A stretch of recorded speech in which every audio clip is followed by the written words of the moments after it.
이어서 불공정한 법률행위 빈출지문 보기 함께 하시겠습니다. 가시기 전에 기본 논의구조 잠깐 설명을 드리고 지문 만나보도록 할게요. 자, A하고 B가 매매 계약을 체결한 경우 이 매매 건이 불공정하다는 뜻이죠. 가령 A가 가지고 있는 땅이 시가 10억인데 B가 1억에 계약을 했다. 너무 불공정하죠. 가령 A가 가지고 있는 땅하고 여기 민박집을 B한테 1억에 팔은 거죠. 왜 팔게 됐냐? 이분이 외딴 섬에 있어가지고요. 이 민박집의 시가를 너무 모르는 거예요. 세상 물정 모르는 아주머니죠. 아주머니가 이 민박집을 팔게 된 거예요. 10억 정도 하는 거를 시가 1억에 이렇게요. 실제 판례도 이런 게 있더라고요. 이 계약이 너무 불공정하게, 터무니없이 불공정하게 계약이 이루어졌더라. 이게 불공정하더라. 그래서 이 계약을 뭘로 하겠다? 무효로 하겠다라는 거죠. 그럼 이게 불공정해서 무효로 처리가 되려면 어떤 요건을 구비해야 되느냐? 이 문제죠. 이 문제. 요건, 객관적 요건. 얘가 준 거, 민박집 준 거죠. 받은 거, 1억 받았죠. 이게 불균형하다 이거죠. 언제? 계약할 때. 계약할 때 너무 불균형하다. 그리고 주관적 요건. 주관적 요건으로 이 민박집 주인이 궁박, 경솔, 무경험. 셋 중에 한 가지 있으면 돼요. 세 가지 중에 하나. 본인이 궁박이었거나 무경험이었다. 사회생활 경험이 너무 없더라. 이런 요건을 갖추면 무효가 됩니다. 이때 무효는 절대적 무효다. 절대적 무효. 자, 이 부분에 관한 논의를 같이 보도록 합니다. 자, 그러면 10번 설문 이어갈게요. 불공정한 법률행위에서 무경험은 특정 영역에서의 경험 부족이 아니라 거래 일반에 대한 경험의 부족을 말한다. 자, 이 부분에서 무경험이죠. 무경험에 여기 별표하실게요. 무경험, 경험이 없다라는 뜻이죠. 이때 무경험은 특정 영역이나 특정 분야에서의 경험 부족이 아니라 뭐에 대한 거냐? 거래 일반입니다. 거래 일반에 대해서 경험의 부족을 무경험이다라고 하는 거죠. 사회생활 경험을 말하는 거예요. 내가 사회생활 경험치가 있느냐 없느냐 이걸 말하는 거다. 특정 분야에서의 경험 부족이 아니라 뭐에 대한 거? 거래 일반이죠. 거래 일반에 대해서 경험치가 있느냐 없느냐를 따져준다라는 거죠. 조심하셔야 되겠습니다. 그래서 동그라미 처리하시면 되시겠고요. 이어서 다음 지문 11번 지문 이어갑니다. 불공정한 법률행위에서 급부와 반대급부 간의 불균형이 입증된 것만으로 궁박, 무경험이 추정되지 않는다. 자, 불공정한 계약이라고 하려면 A가 줬던 민박집하고 A가 넘겨준 민박집하고 급부라고 그러죠. 급부. A가 넘겨준 급부. B한테 받은 거. B한테 얼마를 받았냐면 10억인데 1억을 받았죠. 이게 A 입장에서는 준 거, 급부. 받은 거 1억, 반대급부죠. 이게 뭐 할 때? 터무니없이 불균형하다. 저울이 기울어졌다는 거죠. 10억을 받아야 되는데 1억을 받았으니까. 불균형하죠. 급부와 반대급부 간의 불균형이 입증되었다. 이것만으로 무효로 되지 않고 주관적 요건도 갖춰야 돼요. 객관적 요건하고 객관적으로는 뭐죠? 준 거, 급부하고 반대급부가 불균형하다. 이게 객관적 요건. 주관적 요건은요. 주관적 요건은 아까 말씀드렸던 궁박이나 경솔이나 무경험. 세 가지 중에 몇 개죠? 한 가지죠. 한 개를 갖춰야 돼요. 그래서 무효가 이 계약이 불공정해서 무효로 처리가 되려면 객관적 요건하고 주관적 요건을 다 갖춰야 돼요. 다. 불균형해. 내가 준 거하고 받은 돈이 터무니없어. 그리고 뭐까지요? 내가 궁박이었거나 무경험이었거나 이런 주관적 요건까지도 갖춰야 되는 거예요.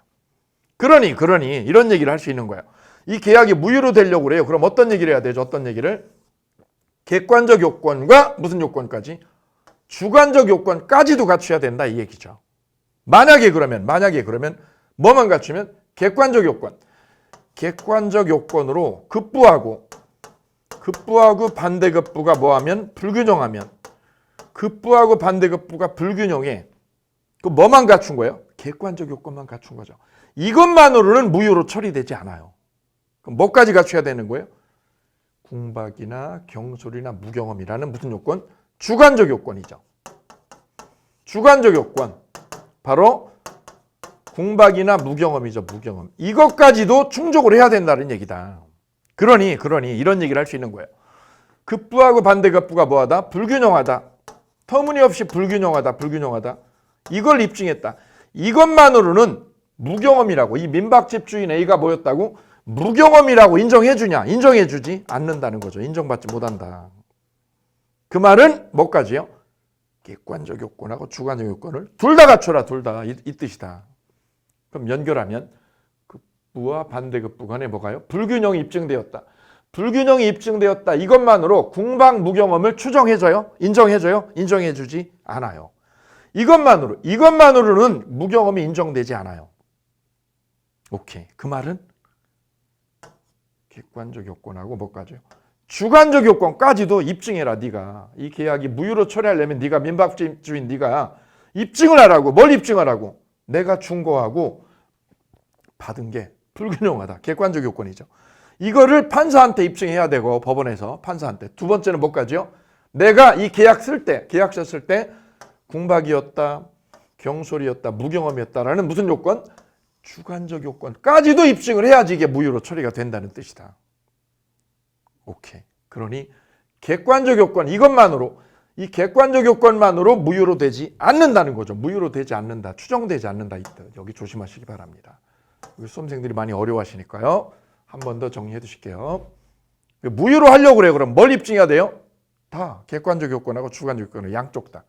양쪽을 갖춰야지 하나만 갖춰가지고 무효로 되지 않아요. 오케이. 이어서 12번 지문 이어가도록 하겠습니다. 12번 지문 부탁드립니다. 대리행위에서 경솔, 무경험의 판단 기준은 본인이 아니라 대리인이다. 자, 거래를 민박집 주인이 자기가 본인이 한 것이 아니라 대리인을 통해서 계약을 했다. 그러면 경솔, 무경험은 누구 기준? 대리인 기준이다라는 거죠. 대리인 기준. 그래서 우리는 암기할 때 머리 글자를 땄어요. 경무대라고 암기를 했어요. 이렇게 암기법입니다. 여기 암기법에 이렇게 별 3개 할게요. 이 부분도 시험에 굉장히 많이 빈번하게 물어봤던 질문입니다. 경솔, 무경험은 누구 기준? 대리인 기준. 그래서 경무대라고요. 경무대라고 암기하시면 깔끔합니다. 작년에도 이 부분이 시험에 출제가 되셨죠. 그러면 궁박은요. 궁박은 누구 기준일까요? 본인 기준이다. 본인 기준. 그래서 경솔, 무경험만 대리인이라는 거. 그래서 경무대라고 암기하실게요. 자, 이어서 13번 지문 이어갑니다. 13번 지문 보실까요?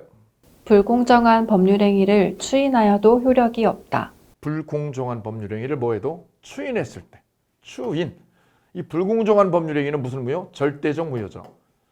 절대적 무효기 때문에 이를 뭐해도 10번, 100번, 1000만 추인해도 효력이 없다. 왜요? 절대적 무효기 때문에. 절대적 무효의 특징이 이거죠. 추인을 아무리 해도 효력이 없다라는 거야. 법에 의해서 무효로 처리하는 거니까.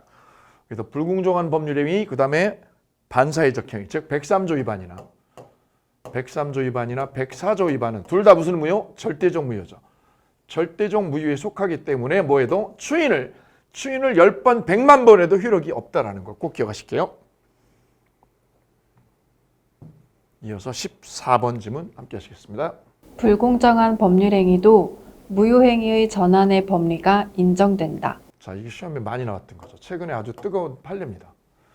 불공정한 법률행위도 무효행위의 전환의 법리가 인정될까 안 될까 이 문제죠. 자, 이 문제는 판례를 통해서 보시면 간단할 것 같아서 판례를 소개해드리면 이 땅에 대한 매매가 이루어졌는데 이 땅에 알박기를 했어요. 이거 알박기 사건이라고 그래요. 알박기 사건. 이 땅 주인이 땅을 알박기를 내가지고 가운데에다 땅을 딱 꽂아놓은 거예요. 재개발 지역에. 이 재개발 조합 측에선 저 땅을 매입을 해야 재개발이 되는 이런 상황이죠. 그러니까 A는 어떻게 할까요? 가격을 높게 불렀죠. 높게. 이분이 땅을 얼마에 사느냐면 3억 정도의 땅을 매입을 했어요. 3억에. 근데 이 조합이 재개발하려니까 위치가 너무 좋은 곳에 한복판에 개발 지역의 한복판이죠. 제일 좋은 요지에다가 알박기를 딱 해놓은 거야. 그러니까 조합은 저 땅을 사야지 개발이 되니까 위치가 딱 한복판이라서 이분이 요구하는 대로 가격을 높게 불렀어요. 이분이 산 땅은 계약할 때 3억이었다고요. 근데 이분이 나중에 부른 가격 얼마냐면 20억이었어요.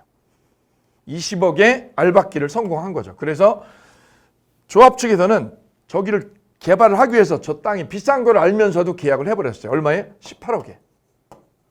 18억에 매매 계약이 된 거예요. 엄청난 폭리죠, 폭리. A가 폭리를 취한 거죠. 이쪽은 궁이에요, 안 궁이에요? 궁박한 상황이에요. 너무 급박한 상황이에요. 왜? 계약 기간을, 이 기간 안에 이거 개발 진행을 못 해버리면 이게 재개발이 진행이 되지 않으니까 이쪽이 급박한 상황이었던 거죠. 그래서 가격을 아주 세게 불공정한 거래 계약서에 도장을 딱 찍어버린 거죠. 이거는 이쪽이 피해자가 되는 거죠. 이쪽이 피해자, 이쪽이 폭리자가 될 거예요. 이렇게요. 그럼 이쪽이 이 계약을 무효로 돌릴 수 있어요. 무효로 돌리려면 말씀드린 것처럼 급부하고 반대급부가 불균형하다. 객관적 요건. 그리고 주관적 요건으로 궁박, 경솔, 무경험. 셋 중에 한 가지 입증하면 되죠. 입증하면 이 계약이 뭐로 돼요? 무효로 처리가 될 거예요. 무효로. 자, 이거 터무니없어. 18억이라는 매매가 불공정한 계약이라서 무효지.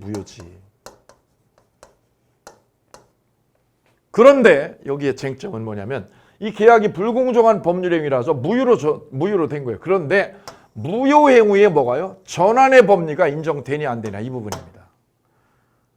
무효라도 이 금액을 다운시켜가지고 이 금액을 다운시켜.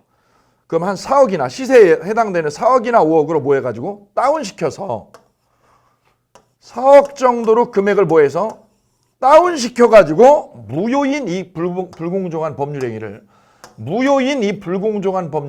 뭐하자고? 유효로 뭐하자고? 전환해버리자. 무효인 법률행위를 뭐로? 유효로 뭐 합시다? 전환해버리자라는 거죠. 전환. 이를 우리는 뭐라고 표현해요? 무효행위의 전환의 법리라고 그래요. 무효행위의 전환의 법리. 이 무효행위 전환의 법리가 어디에서도 불공정한 법률행위에서도 작동된다는 거죠. 이 판례는. 알박기에서 무효야. 왜 무효야? 너무 세잖아. 이 금액을 뭐해서? 낮추어서. 얼마로? 4억으로. 낮추어서 유효로 전환을 인정한다. 결론. 불공정한 법률행위도 무효행위 전환이 인정됨 안 됨? 인정된다는 것. 여기에 포커스를 맞추면 되겠습니다. 그래서 한 번 더 제가 읽고 가면 불공정한 법률행위도 무효행위 전환의 법률과 인정된다라고 우리 대법원은 판시하고 있다는 거죠. 이게 무효라도 금액을 좀 낮춰가지고 유효로 하자. 그게 니도 좋고 여기도 좋아. 서로 원하는 거야. 무효로 하는 걸 원하지 않아. 이걸 원해. 이거를 유효로 전환하는 거를. 오케이. 자, 이렇게 정리하도록 합니다. 이어서 다음 지문입니다. 다음 지문 15번 지문입니다. 증여, 경매에는 불공정한 법률행위가 적용되지 않는다. 빈출입니다. 자, 불공정한 법률행위에 증여는 적용되나요? 안 돼요. 증여 안 돼요. 왜냐하면 증여는 무상으로 주는 거예요. 반대급부 안 받고 무상으로 넘기는 거죠. 무상으로 줘놓고 이거 불공정하다? 어불성설이죠. 그 다음 경매는 법원이 하는 거죠. 법원에 의해서 경매가 진행되는 거예요. 그래서 60억짜리 부동산이 만약에 계속 유찰이 되면 가격이 떨어지죠. 그래서 내가 60억짜리 부동산을 내가 10억에 먹었다. 이게 불공정한 거냐? 어불성설이죠. 그래서 증여에서도 경매에서도 불공정한 법률행위는 작동되지 않습니다. 적용되지 않는다. 이어서 다음 질문 이어갑니다. 16번입니다. 이중 매매가 무효로 되는 경우 전득자는 선의인 경우에도 유효하게 소유권을 취득할 수 없다. 자, 이제 이중 매매로 주제가 바뀌었습니다. 이중 매매 여기 발표하실게요. 갑이 가지고 있는 부동산을 을에게 매매 계약을 하고 가령 10억짜리 부동산을 을에게 매매 계약을 하고 계약금을 받았어요. 그리고 전제 조건은 중도금까지요. 이 매수자가 중도금까지 지불을 했다. 이를 전제로 합니다. 중도금까지요. 그럼 중도금까지 넣어버리게 되면 갑이요. 계약금 2배를 물어내고 계약 파기를 할 수가 없다. 이런 논리가 생기죠. 중도금까지 받았으니까. 이런 상황에서 병이요. 갑에게 다가와가지고 너 10억에 팔았지. 내가 너한테 18억에 그 땅 살게.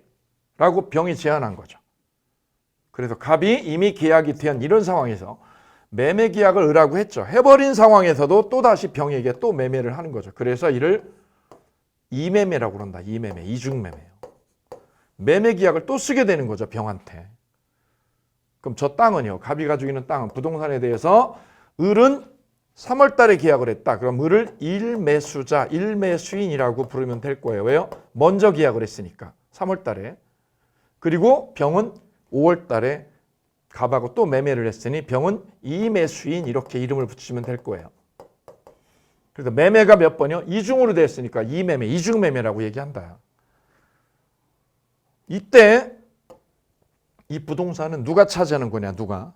을과 병은 현재 매매 계약서에만 도장을 찍었고 등기는 안 가져왔죠. 등기를 안 가져왔기 때문에 을과 병은 아직 소유자가 아니라 채권자죠. 등기 넘겨달라. 등기 넘겨줘 나한테 줘 하는 뭐예요? 채권자에 불과한다. 등기 청구권이라는 채권만 있다. 채권만. 소유권이 아니라 채권만요. 그죠? 그럼 병도 아직 안 가져갔다. 그러면 병도 채권자죠. 이때 갑은 얘가 비싸게 준다고 그랬으니까 병에게 등기를 쳐줬다.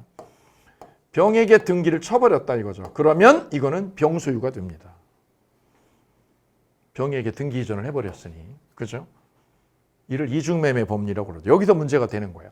이때 병이 뭐 했을 때? 적극가담하면. 병이 이미 갑하고 하고 매매가 진행된 거를 얘가 알면서 뭐 했다면? 적극가담하면 이 병 때문에 이 거래 질서가 문란해졌다. 이거 문란해진 거야. 누구 때문이야? 병 때문이야. 병. 너가 이미 계약된 거를 얘가 문란하게 만들어버렸어. 얘가 뭐 해서? 적극가담해서. 그래서 이 두 번째 매매가 어떻게 돼요? 103조 위반으로 무효 처리됩니다. 이게 무효 처리된다.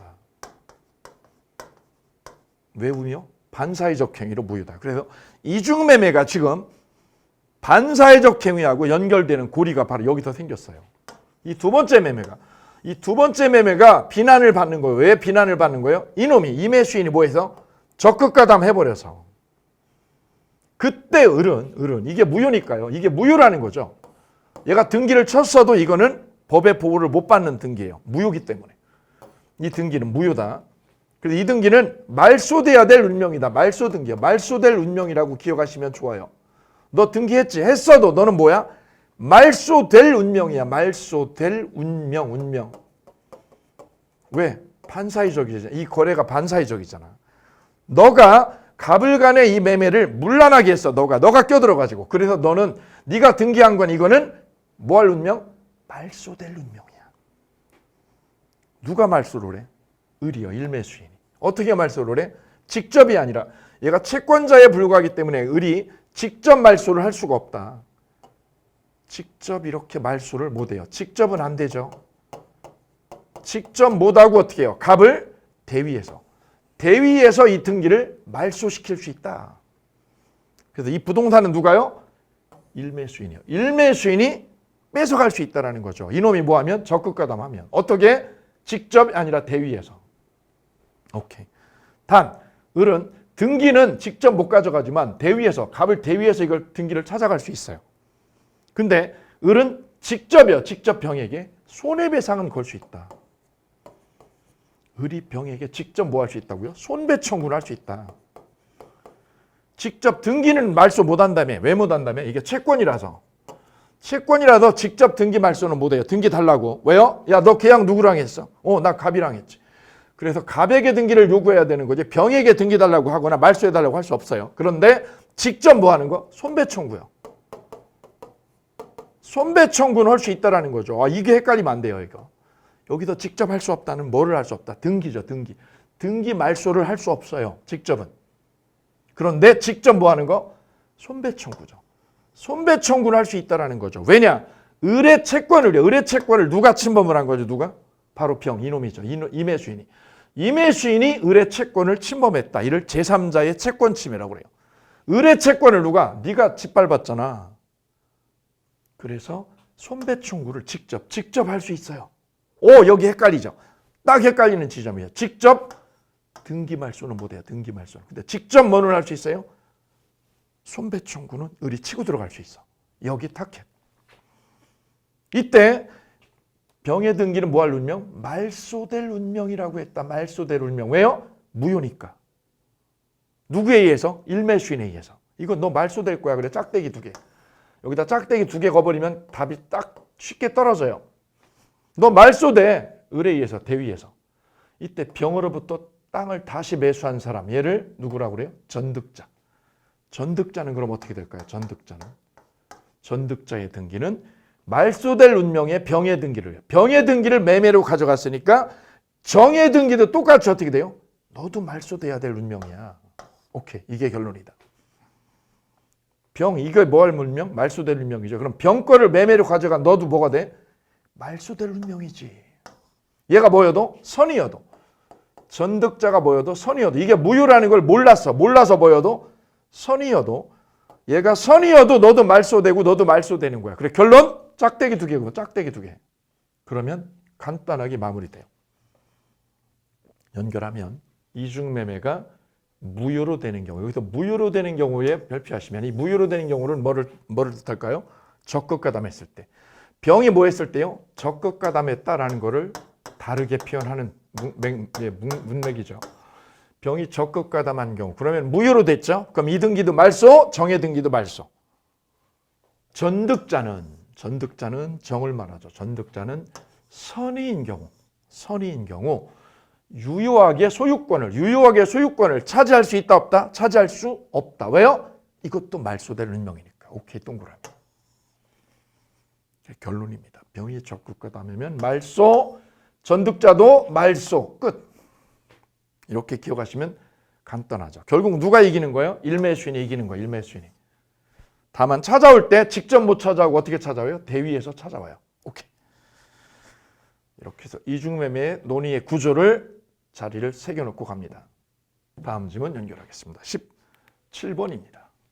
이중매매에서 이 매수인이 적극 가담한 경우 1 매수인은 매도인을 대의하여 이 매수인의 등기를 말소 청구할 수 있으나 직접 말소 청구할 수 없다. 이 매수인이 뭐한 경우요? 적극 가담한 경우 이렇게 여기 발표할게요. 동그라미.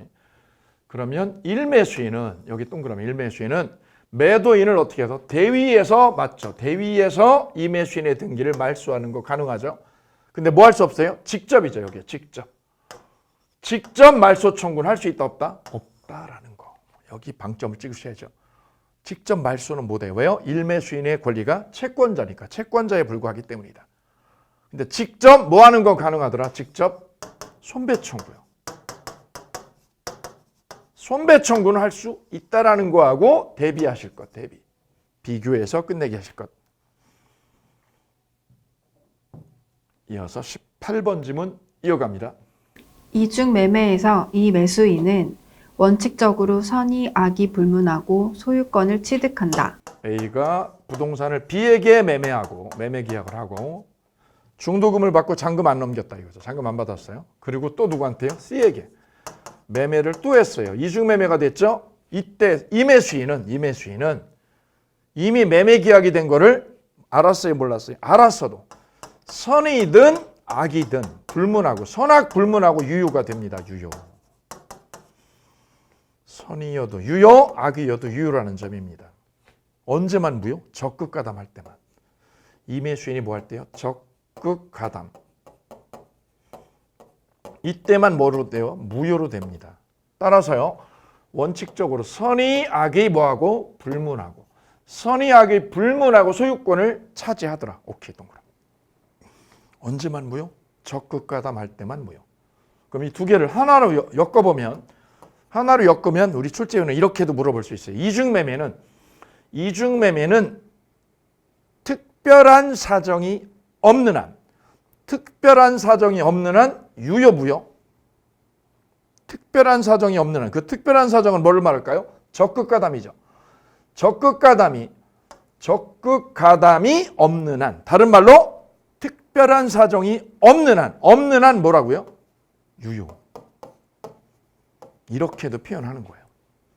그래서 이중매매는 적극 가담이라는 아주 특별한 사유가 없는 한 유효 무효? 유효. 이어서 다음 질문 이어갑니다. 19번입니다. 이중매매에서 1 매수인은 매도인에게 매매 계약을 이행 불능으로 해제하고 손해배상을 청구할 수 있다. 1매수인은 매도인에게 매매 계약을 뭐하고? 이행불능으로 계약을 뭐하고? 해제 처리하고 동그라미 해제하고 뭐요? 손해배상을 엮을 수 있다는 점. 자, A가 B에게 매매 계약하고 또 누구한테요? C에게 매매 계약을 했다. 그리고 등기는 C한테 줬다. C한테. 등기를 C한테 쳐줬어요. 그럼 누구 거죠? C한테 소유권 이전됐죠? 그러면 A는 B한테 등기를 줘요? 못 줘요? 못 넘겨주죠. 등기를 얘한테 줘야 되는데 못 주죠. 왜 못 주게 된 거죠? C에게 등기를 넘겨줘서. 그래서 A의 등기 이전 의무는 등기를 이전시켜줄 의무. 이 의무는 B한테 줘야 되는데 못 주게 됐죠. 왜요? 얘한테 줘서. 이 의무는 뭐에 빠진다? 이행불능 상황이 된다. 이행불능. 불능이야, 불능. 그래서 B는 이 계약을 어떻게 해요? 너 등기 못 주니까 이행불능이니까 B는 어떻게 계약을? 해제 처리합니다. 해제. 나 이 계약 깰 거야. 왜? 너 등기 나한테 못 주잖아. 줘야 되는 등기를 못 주니까 이행불능이니까 해제하죠. 해제하고 그 다음에 뭘 청구하나요? 너 변상해줘. 내가 입은 손해 네가 변상해줘 임마. B는 손해배상을 청구할 수 있다. 손해배상. 이 손배 청구에 여기 별세기 할 거죠. 왜 손배 청구가 중요하냐면 이 손해는 본래 채무죠. 본래 줘야 될 건 A가 뭐를 줘야 될 거예요? 땅을 줘야 되는 거죠. 땅을. 땅 줘야지 땅을. 이 땅이 공장부지면 공장부지. 공장부지를 네가 얘한테 줘야 돼. 이게 원래 급부야. 원래 급부. 근데 이게 C에게 등기를 쳐줘가지고 이 등기가 이행불능이 됐잖아. 불능됐죠. 그러면 너는 얘한테 뭘 줘야 돼? 땅을 못 주니까 얘한테 뭘 줘야 돼? 돈으로 물어주지. 돈으로. 땅 대신에 돈으로. 땅을 줘야 되는데 그걸 뭘로 줘? 돈으로 변상하지. 돈으로. 금전으로. 본래 급부죠. 본래 급부에 가름하는 손해배상. 본래 급부에 가름하는 손해배상. 돈으로 줘. 땅 못 주니까 돈으로 줘. 돈으로. 돈으로 변상해줘. 배상해줘. 뭐 대신에? 본래 급부 땅 대신에 돈으로. 이를 뭐라고 표현한다? 전보배상이라고 한다. 전보배상. 그래서 B는 얘한테 땅 달라고 그래. 땅 못 주냐? 그러면 돈으로 줘 임마. 이를 무슨 배상? 전보배상 청구하고 끝. 그래서 B가 쓸 수 있는 카드는 계약 뭐 하는 거죠? 해제하고 그 다음에 무슨 배상? 돈 물어줘. 무슨 배상? 전보배상의 범위. 여기 별표입니다. 일매수자가 A한테 가서 따질 수 있는 게 이거다. 계약 나 깰 거야. 왜? 이행불능이잖아. 계약 깰 거다. 1. 그 다음에 깨고 어떻게 해요?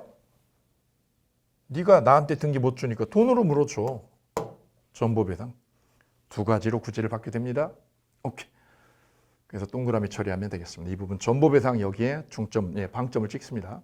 이쪽을 건드릴 거니까 출제위원은. 자, 이어서 다음 지문 만나보시겠습니다. 이중매매가 무효인 경우 1매수인은 직접 2매수인에게 불법 행위를 원인으로 손해배상을 청구할 수 있다. 1매수인은 직접 2매수인에게 뭐를 청구하는 거? 손해배상이죠. 손해배상을 엮는 건 돼야 안 돼요? 가능하죠. 손해배상. 웬 손해배상? 계약은 A하고 B하고 했죠. 그런데 C가 뭐해서? 적극가담해서 이 매매가 꽝 됐죠. 이 매매가 무효로 됐죠. 그럼 B의 채권을요. B의 채권을 침범한 건 누가 침범한 거죠? C가 적극가담해서. 얘가 뭐해서? 적극가담해서. C가 적극가담해서 B의 채권을 침범했죠. 그래서 채권 침해로 다이렉트로 손해배상을 치고 들어갈 수 있더라. 이를 제3자의 채권 침해 법리라고 그래요. B의 채권을 누가요? 제3자가 짓밟았잖아. 이 나쁜 새끼. AB 간에 계약을 했고 AB 간에 매매 계약을 한 당사자죠. 당사자로서 갖는 이 채권을 누가 침범했어요? 제3자 놈이 이 채권을 침범했어요. 얘가 뭐해서? 적극가담해서. 그래서 B는 직접 등기 말소는 못해요. 등기 말소는 못하지만 직접 뭐는 가능해요? 손배 청구는 치고 들어갈 수 있다는 거죠. 이 두 가지를 잘 구별하는 거 여기에 포인트 찍습니다.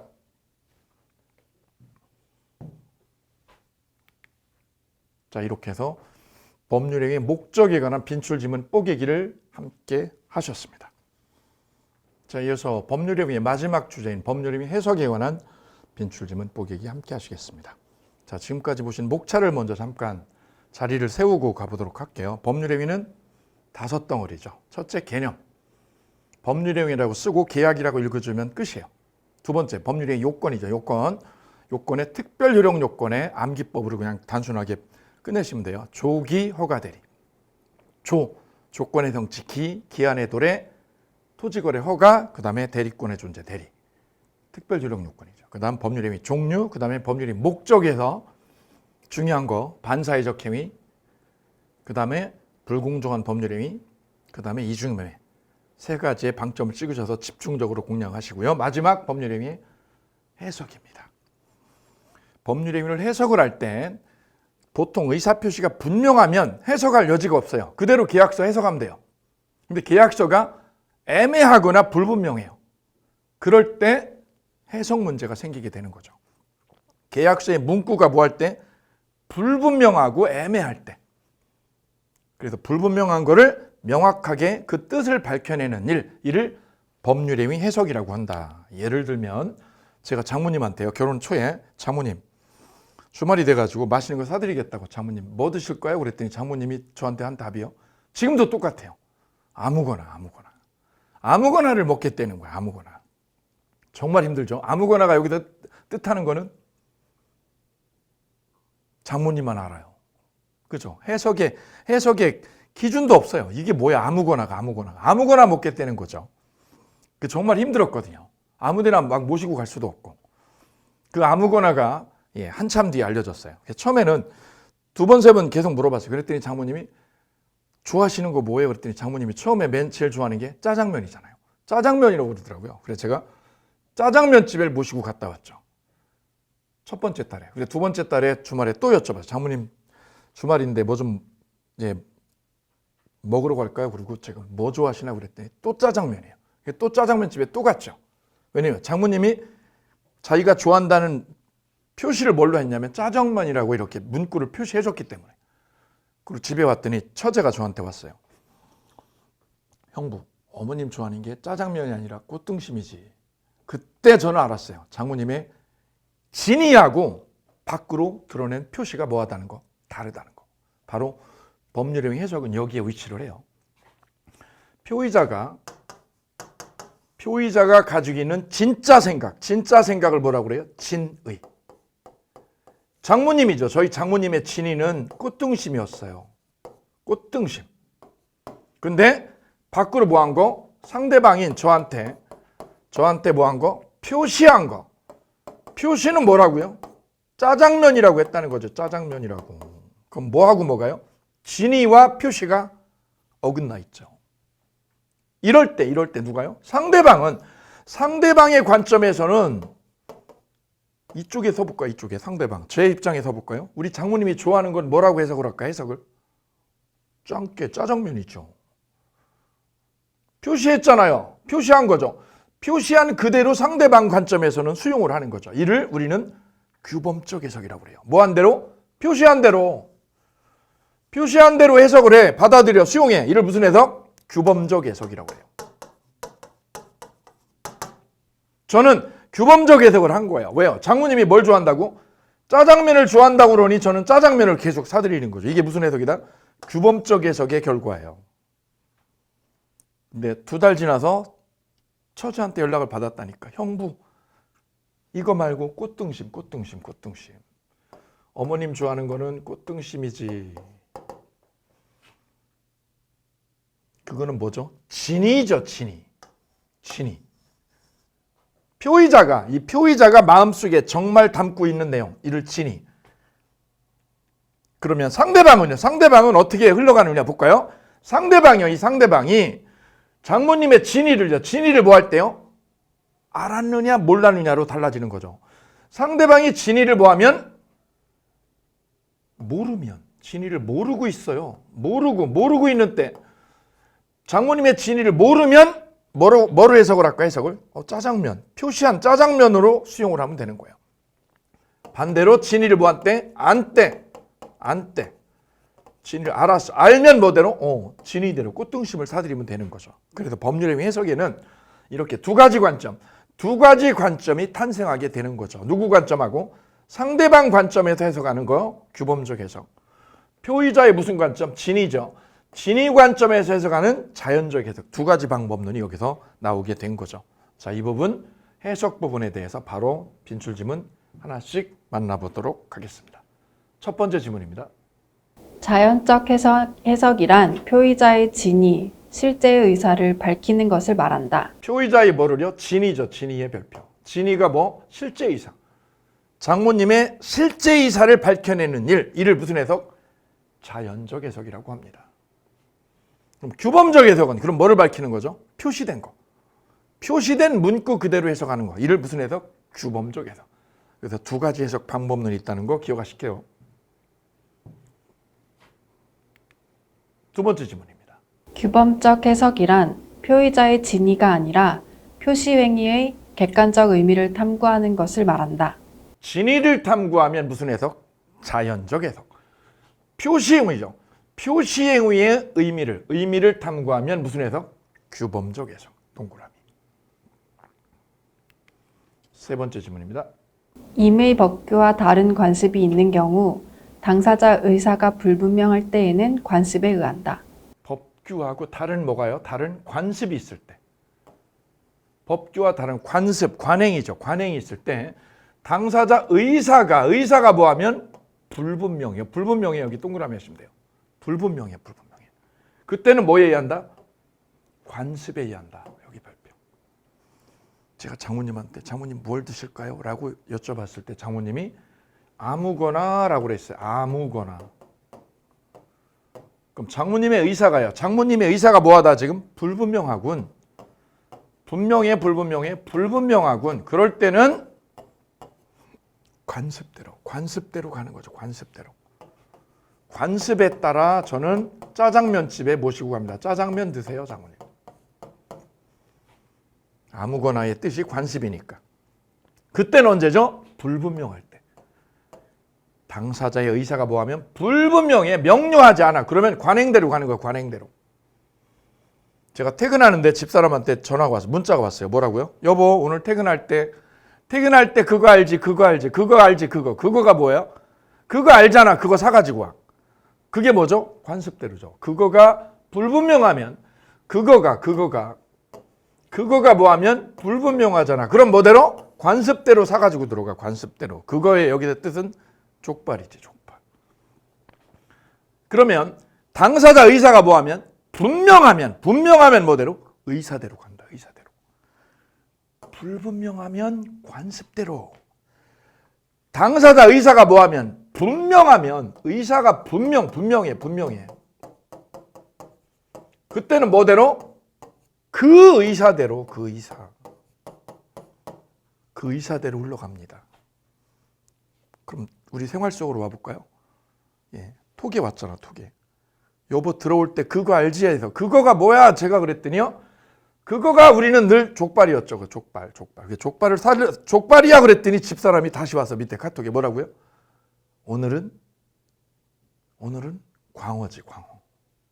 의사가 뭐예요? 분명하죠. 족발 아니고 광어라고 분명하죠. 그러면 그 의사대로 족발 사들고 간다, 광어 사들고 간다. 광어지, 광어. 그래서 법률의 해석의 기준에 기준을 삼을 때 두 가지가 있는데, 하나는 당사자 본인의 의사가 불분명하게 표출이 되면 관습대로 간다. 관습대로 흘러가고, 당사자 의사가 뭐하면 또렷해요. 또렷하면 뭐대로? 그 의사대로 흘러가면 되는 거예요. 이렇게 정리합니다. 그래서 설문에 연결하면 법규와 다른 관습이 있을 때, 당사자 의사가 어느 상황일 때요? 불분명할 때. 불분명하잖아. 그러면 뭐에 의한다? 관습에 의한다라는 거죠. 오케이. 의사가 작동할 때는 언제죠? 당사자 의사가 뭐 할 때? 분명할 때. 자, 이거를 엄마들이 아이하고 실갱이 할 때 많이 알아요. 애가 막 울잖아요. 그럼 엄마가 어떻게 해요? 달랠 때. 뭐 해달라고? 이렇게 소리 지르다. 뭐 해달라고? 뭐 사달라고? 그죠? 애가 계속 뭐예요? 계속 울잖아. 그럼 엄마는 뭐대로 해요? 관습대로요. 관행대로 해요. 어제 한 거 오늘 또 하는 거죠. 그랬더니 애가 뭐라고, 애가 더 울잖아, 더 울잖아.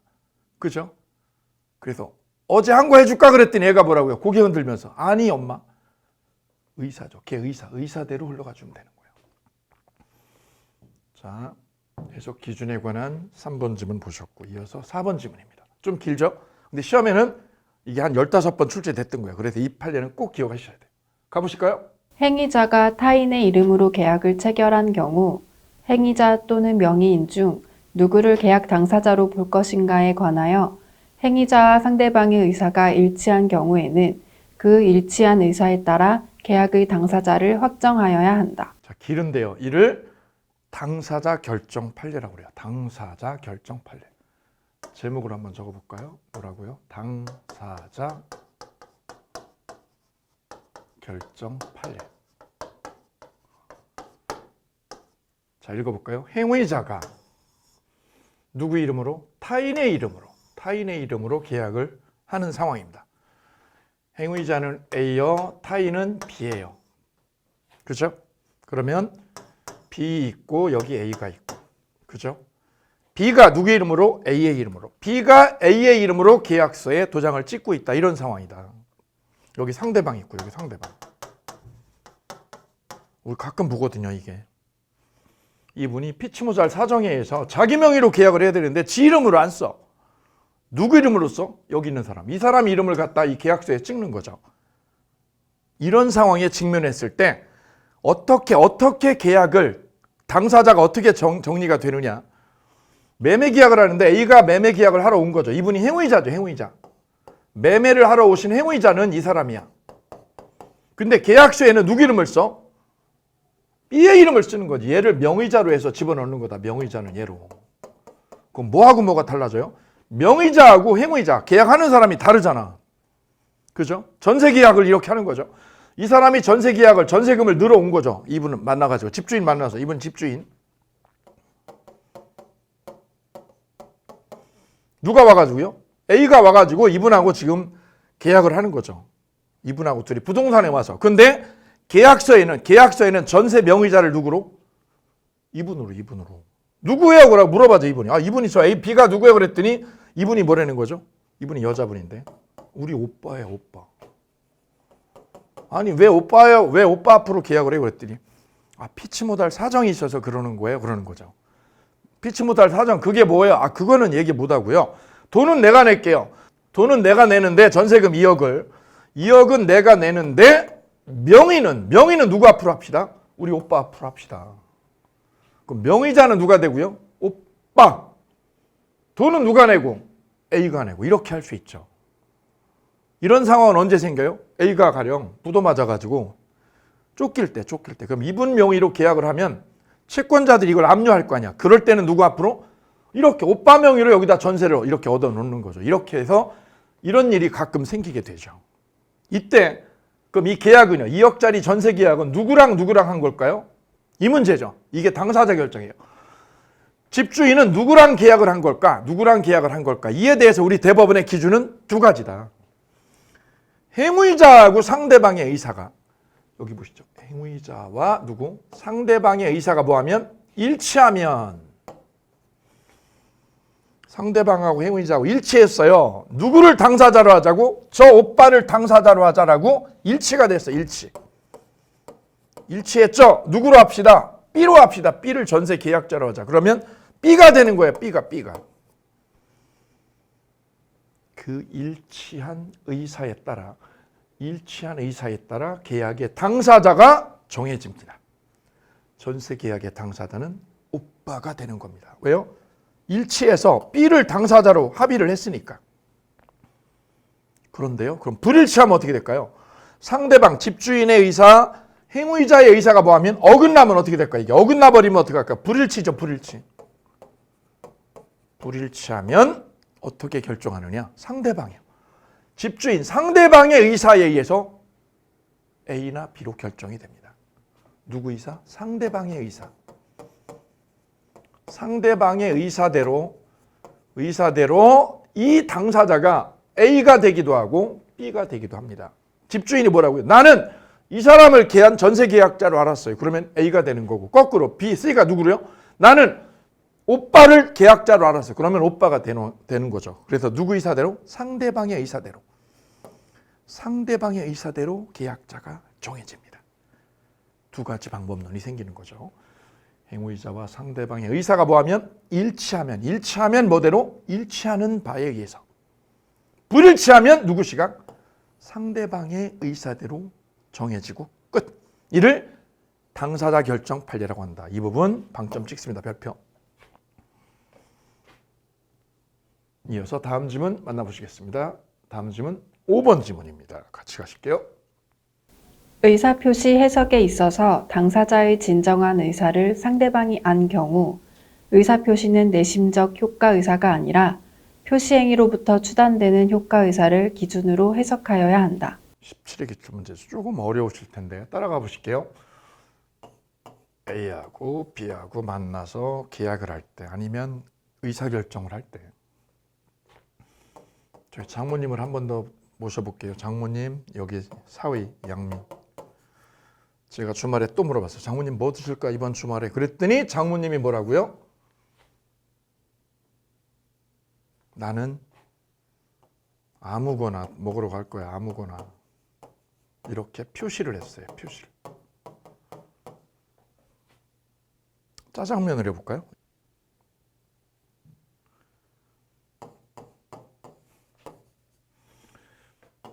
장모님이 저를 만나서 지금 의사결정을 하는 상황을 한번 가정해 볼게요. 장모님 뭐 드실까 이번 주말에? 나는 짜장면 좋아하네. 짜장면 먹을 걸세라고 표시를 했습니다. 진의는 이거 아니죠. 진의는 꽃등심인데 말은 짜장면이라고 표시하는 거죠. 진의, 진짜 의사. 속에 들은 진짜 의사는 뭐예요? 꽃등심. 이때 상대방은 이쪽이 상대방, 이쪽은 표의자, 이쪽은 상대방. 상대방은 어떻게 해석을 할까요? 두 가지 방법론이 있죠. 진의를 모르면, 장모님의 진짜 의사를 모르면 어느 집으로 모시고 가요? 짜장면 사드리면 되겠네. 뭐를 모르면? 진의를 모를 때. 그럼 진의를 알고 있으면 뭐대로? 진의대로 하면 되겠네. 그럼 설문에 여기다 대입을 해볼게요. 당사자의 진정한 의사를 줄이면 뭐가 될까요? 진의가 되겠네요. 진의를 상대방이 뭐한 경우? 안 경우. 여기가 핵심의 실마리가 되겠습니다. 상대방이 장모님의 진의를 알았어. 그럼 뭐대로? 진의대로, 표시대로. 진의대로 가야지, 진의대로. 의사표시는 내심적 효과의사를 진의라고 해도 돼요. 진의가 아니라 표시행위로부터 추단되는 효과의사. 표시행위의 밑줄이요. 표시죠, 표시. 표시로부터 추측해서 판단되는 거. 표시로부터 추측하건대 장모님의 의사는 뭐 같아요? 짜장면 같아요? 표시행위로부터 추단되는 효과의사를 기준으로 하는 거는 규범적 해석. 표시를 표시로부터 추측해서 판단하는 거죠. 표시를 추측해서 판단컨대 장모님은 짜장면이네. 이게 규범적 해석이네. 규범적 해석은 그럼 언제 쓰여요? 진의를 알았을 때요, 몰랐을 때요? 몰랐을 때. 그래서 상대방이 진의를 뭐하면? 모르면 표시대로. 근데 설문은 진의를 안 경우라고 돼 있죠. 안 경우. 알았어. 상대방이 알았어. 그럼 뭐대로? 진의대로지. 꽃등심이지. 무슨 해석? 자연적 해석. 정리. 상대방이 이 사람의 이 표의자의 뭐를? 진짜 의사를 뭐한 경우? 알았냐 몰랐느냐 여기에 방점을 찍으시면 되는 거예요. 알았잖아. 상대방이 진의를 뭐한 경우? 안 경우에는 뭐대로? 진의대로다. 진의를 다른 말로 뭐라고 표현해요? 내심적 효과이사. 마음속에서 가지고 있는 의사. 마음속에 가지고 있는 진짜 의사. 진의죠. 진의대로 해석해 줘야죠. 반대로 상대방이 진의를 뭐한 경우? 알지 못한 경우. 모르는 경우죠. 모르는 경우는 뭐대로? 표시대로다.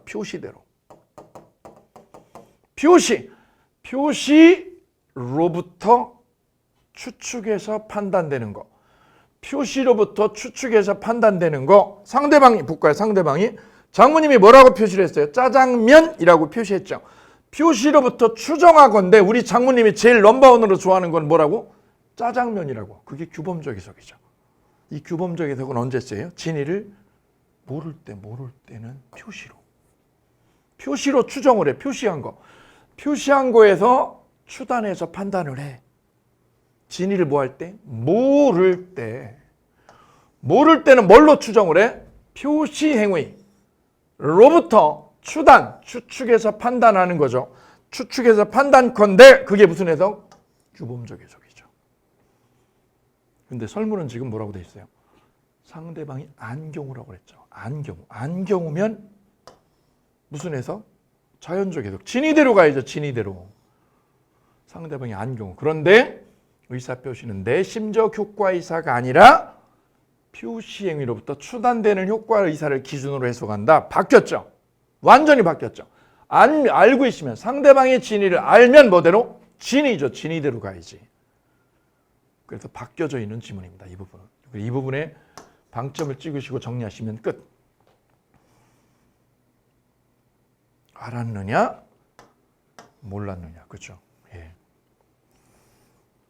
엊그제가 발렌타인데이? 그죠? 그랬죠. 상대방이 표의자의 진위, 갖고 싶은 진위를 상대방이 몰랐어. 그러면 뭐대로? 표시한 거. 사달라고 표시한 거. 나 그거 사줘라고 뭐 한 거? 표시한 거. 모르면. 진위를 알면 뭐대로? 진위대로 가면 되는 거죠. 여보, 우리 결혼기념일인데 빈손으로 그냥 와. 사오면 죽어 너. 사오면 죽일 거야 너. 라고 여자가 얘기를 했어요. 이때 빈손으로 들어가는 거는 뭐로 해석한 거? 표시대로. 진위를 뭐 할 때요? 몰라서 빈손으로 가는 거죠. 빈손으로 갔다가 맞아 죽는 거지. 이제. 규범적 해석을 한 남편. 상대방의 진위를 보한 경우 알았어. 저 말은 빈손이라고 해놓고 속으로는 다이아 반지를 기다리고 있어요. 그게 자연적 해석, 진위대로 가야 되는 거죠. 두 가지 접근 방법론이 있다는 거 기억해 두실게요. 이어서 법률행위 해석의 6번째 지문입니다. 당사자의 진정한 의사를 알 수 없는 의사표시는 내심적 효과의사가 아닌 표시행위로부터 추단되는 효과의사에 기초하여 해석하는 것이 원칙이다. 당사자의 진정한 의사.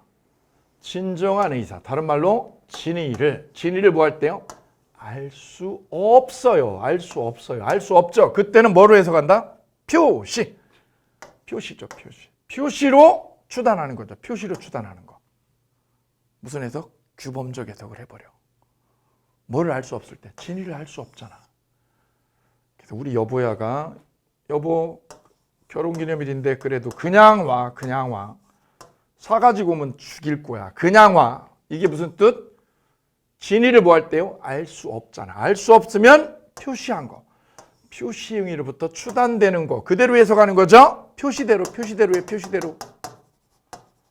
무슨 해석? 규범적 해석을 해버려 그냥. 진위를 알 수 없을 때. 오케이. 맞는 질문 되겠습니다.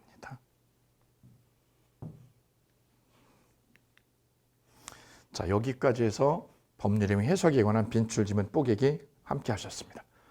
이렇게 해서 1장에 이어 2장이죠. 2장에 있는 법률행위에 관한 빈출지문 뽀개기 전체적으로 이렇게 한번 쭉 훑어보셨습니다. 오늘 여기까지 함께 하겠습니다. 감사합니다.